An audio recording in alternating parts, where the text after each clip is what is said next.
What's up, everyone? Today I'm sort of reinitiating Ask Dan Anything, taking up a question or a discussion that came up in the Brojo community about whether or not it's harassment for a guy to go up to a woman in the street and start a conversation because he's attracted to her. We're living in the metoo era. There's a lot of fear from men about initiating conversations with strangers, and fear about being a harasser, or whatever you call that, an abusive or an assaulting person in your attempt to interact with someone.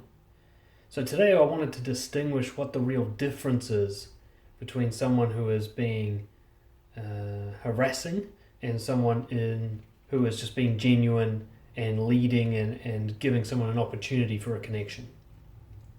I've kind of got 5 points about how it's different.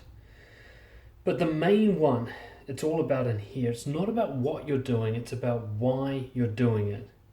When someone like catcalls or whistles at a woman or says something creepy and yuck to her as she's walking down the street, the reason why he's doing it is what makes it so awful. Okay? When a guy whistles, he's either trying to get his attention or he's trying to show off to his mates, or in some weird warped way he somehow thinks that this will lead to him getting laid. And most guys, when they do approach a woman that they're attracted to, they're often very needy. They're often trying to get something from the woman.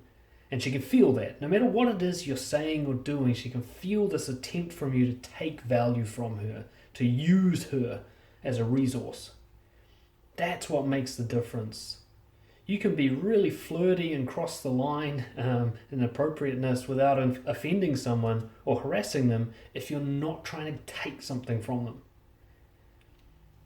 So one of the key things to keep in mind is if you're trying to give to the person, not take but give, trying to make their life better, trying to make their day better, trying to give them an opportunity, trying to give them an invitation, trying to give them just recognition for being a good person in some way, it's very unlikely they will take that as harassment. Some always will, and that's just a risk you're going to have to take. There are some people out there who are offended by you just walking near them, okay? But they're quite rare.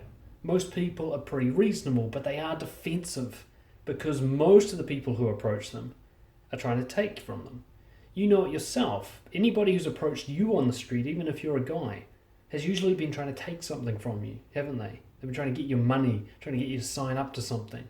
It's very fucking rare for someone to come up and give to you. So you're naturally defensive when somebody comes up to you. But when you realize they're trying to give, like if a guy comes up to you and says, "Excuse me," you're like, "Oh, what's this about?" And he's like, "Oh, you dropped your wallet, here it is."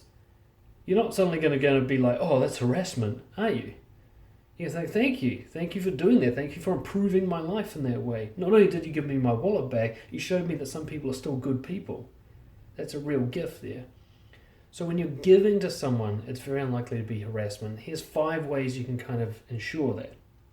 First and foremost, try to give. When you look at someone, you're attracted to them or interested in them, you want to go up and say hi to them on the street, party, wherever. Think, how do I make their day better? Not, how do I get them?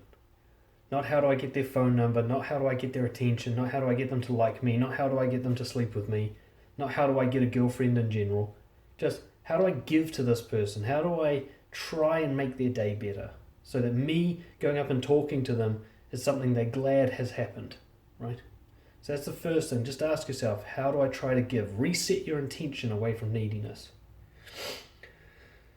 Number 2, very basic body language one, smile and make eye contact and maintain eye contact. Creepy people look away.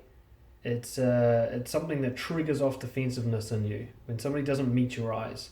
When you hold your eye contact and smile, it gives someone a sense that you are not a threat, you're not an enemy, especially if you're not crowding their space also, if you're giving them plenty of space to leave. Okay. Third one, and again another body language one, is to make sure that they can always leave, both with your body language and with what you say. So if I stop someone on the street and they keep walking, don't walk with them, okay? Because now you're chasing. It's fucking terrifying when somebody won't leave you. But if you say, "Hi, excuse me," and they keep walking, concrete your feet into the ground. Do not fucking move. Let them leave. You can keep talking. I've had one girl actually walk 5 meters away from me and then come back because I wasn't chasing, but I was still talking. Okay? Let them see that you are not going to invade their privacy, invade their space, and make them do anything they don't want to do. Make sure you don't close them off in any way. Make sure there's always a path with the angle of your body that they can leave. Okay?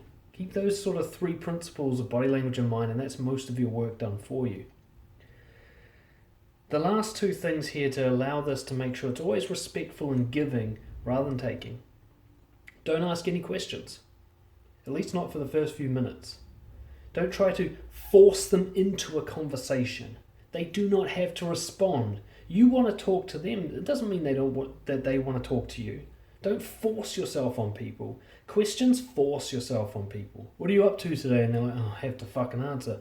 I'm doing this. Oh, really? Why are you doing that? Oh, God.